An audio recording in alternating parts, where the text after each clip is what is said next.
Autumn is a season full of traditions. And this year, a local Marion church is bringing one of its traditions back from the dead. The Spooky Trail of Terror and Corn Maze is a 3-weekend event hosted by First Friends Church in Marion.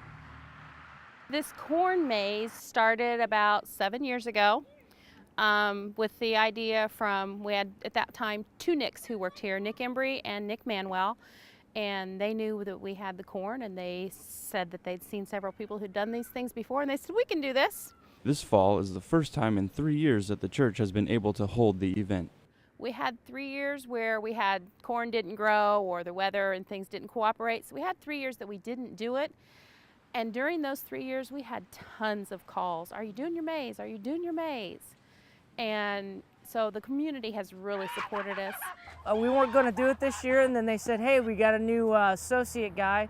Let's put him in charge of the corn maze. And little did I know what all it involved, and boy, has it been an experience. It costs to go through the trails, but you get more for your money than just spooks and thrills. The church is using the proceeds to help children in their church and inner city Marion. This corn maze generates enough money to support all youth activities for this church, that they can attend youth camp, they can attend the youth conferences, and all their functions for free. And not just them, but we take a load of inner city kids that cannot afford to go to these programs and events, and we pay their way as well. The Spooky Trail is obviously more popular, but both attractions require just as many volunteers from the church and from the community.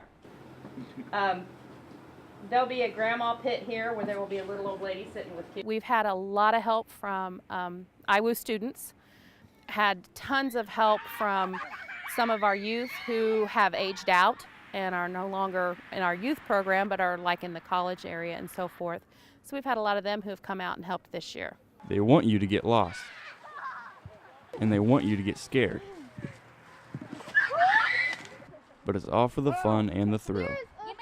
It takes most people about 25-30 minutes to make it through. We have had some records of about 6 minutes, but I think they may have cheated. And they plan on keeping this as a tradition, as long as this year's visitors weren't spooked away.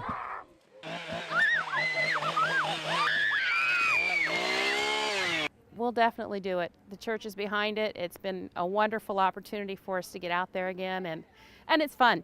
It's really fun. For Crossroads, I'm Russ Clark.